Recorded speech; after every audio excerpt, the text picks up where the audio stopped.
அரசு பணியாளர் சொல்றீங்க. அதே நேரத்தில் தமிழ்நாட்டில் இருக்கக்கூடிய பாதி மக்கள் தொகைக்காக இப்ப வேலை பார்க்குற நிலையில இருக்காங்க. எவ்வளவு பேருக்கு அரசு பணி கொடுக்க முடியும்? உங்க ஆட்சி வந்தாங்க தனியார் பணி இருக்குமா இருக்காங்க? நீங்க எது தனியார் பணின்னு சொல்லுங்க. அரசு பணி அல்லாததெல்லாம் தனியார். என்ன எந்த பணி இருக்குன்னு சொல்லுங்க உங்களுக்கு. தொழிற்சாலைகள் இருக்கு, கார் உற்பத்தி இருக்கு. யாரோட தொழிற்சாலை? கொண்டாய் முதலாளி அவர் இங்கே வந்தார். 1 டன் எடையுள்ள கார் தயாரிக்க 4,80,000 லிட்டர் தண்ணீர் தேவைப்படுது. அது மறைநீர்னு சொல்கிறோம், ஆங்கிலத்தில் வெர்ச்சுவல் வாட்டர்ங்கிறோம். 15 லட்சம் கார் 50 லட்சம் கார் ஏற்றுமதி செய்வீங்க. நீங்கள் இந்த கொரியன் முதலாளிக்கு தமிழ்நாட்டு இளைஞருக்கு வேலை கொடுக்கணும்னு என்ன மாரியத்தாவில் வேண்டிட்டாரா, இல்லை திருப்பதி வெங்கடாசலில் வேண்டிட்டாரா? இங்கே மனித உழைப்பு மலிவாக கிடைக்குது. நிலத்தடி நீரை வேணாலும் உறிஞ்சிக்கலாம். உற்பத்தி செய்கிற பொருளை விரைந்து எடுத்துகிட்டு போல 8 வழிச்சாலை 4 வழிச்சாலை இருக்குது. தடையற்ற மின்சாரம். ஒரு அரை மணி நேரம் மின்னணு இழப்பு ஏற்பட்டால் உற்பத்திக்கு ஏற்படுற இழப்பை மத்திய மாநில அரசுகள் ஈடுகட்டும்னு புரிந்துணர்வு ஒப்பந்தம் இருக்குது.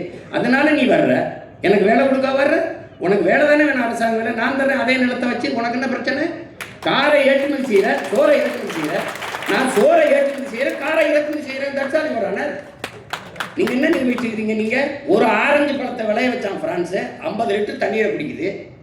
புளிஞ்சா 1/2 கிலோ கவலை கூட வரல, நிப்பாட்டான்ட்டான். ஏன்னா இங்கிலாந்து பொருளாதார மேதை ஜான் ஆண்டனி ஆலன் சொல்கிறான், இந்த ஆசிய கண்டத்தில் இருக்கவன் தான் அந்த பணத்தையும் தங்கத்தையும் வச்சு பொருளாதாரத்தை மதிப்பிடுறான். ஐரோப்பிய கண்டம் நாடு முழுமைக்கும் அவன் நீர் பொருளாதார கொள்கைக்கு வந்துட்டாங்கிறான். எந்த நாடு நீர் அதிகமாக வச்சிருக்கானோ அவன் தான் பணக்கார நாடுன்னு வந்துட்டான்ங்கிறான்.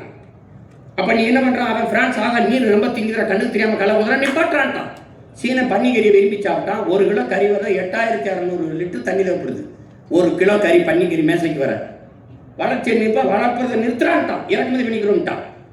ஏன் இதே கொரியன் முதலாளி அவன் ஊரில் கொரியாவில் உட்காந்து இந்த போடு இந்த இந்த கொண்டாய் காரை தயாரிக்க வேண்டியதானே? என்ன வேணும்னு சொல்லி உனக்கு வேலை தானே, அது நான் தர்றேங்கிற. அப்புறம் அவன் கொரியன் முதலாளிக்கு வேலை தந்தா தான் காசு உனக்கு இனிக்குமா? நான் கொடுத்த காசு காசுக்குமா? என்ன உனக்கு என்ன பிரச்சனை? உனக்கு வேலை தானே வேணும், வேலை தானே வேணும். நீ பால ஆந்திராவிலேருந்து இறக்குமதி செய்ய உனக்கு அவமானமா இல்லை? கறி ஆந்திராவிலேருந்து ராஜஸ்தான்லேருந்து இறக்குறீ, உனக்கு வெக்கமா இல்லை?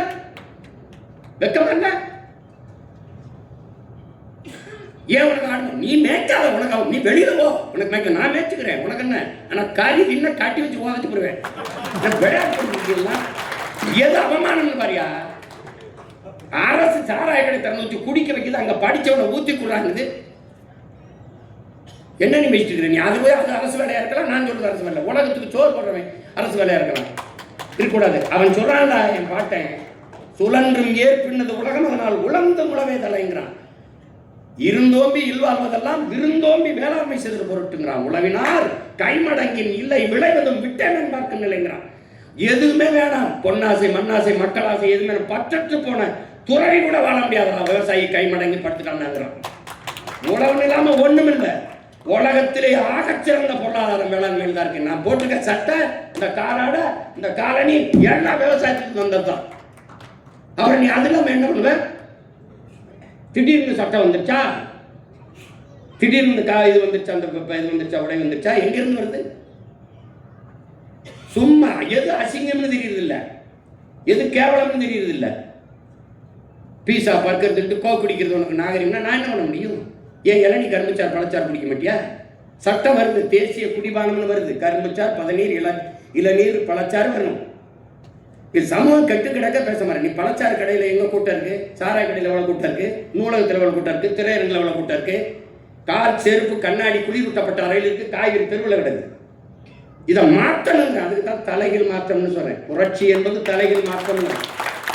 சும்மா போட்டு பேசிக்கிட்டு இருக்கான் சீமா, ஏதோ ரொம்ப நாளாக போயிட்டு இருக்கான்னு நீ வாய்ப்பு தரல.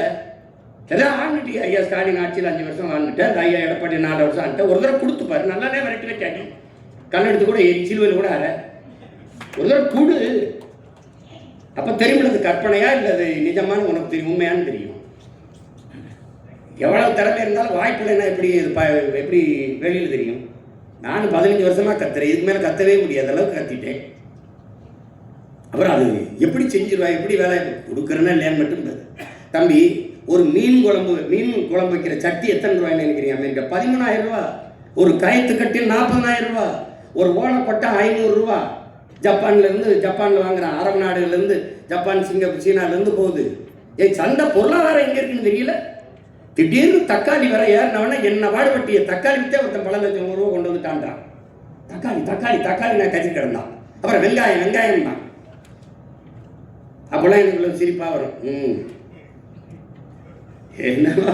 என்னவோ ஒன்று உங்களுக்கு இது என்ன பண்ணுறது, சரி போங்க இனிமேல் நாங்கள் சொன்ன கோழிகளை கண்டு ஏமாறாதீர்கள், எங்களுக்கு வேற எங்கும் கிளைகள் இல்லை அப்படின்னு பேசணும் போடுறது.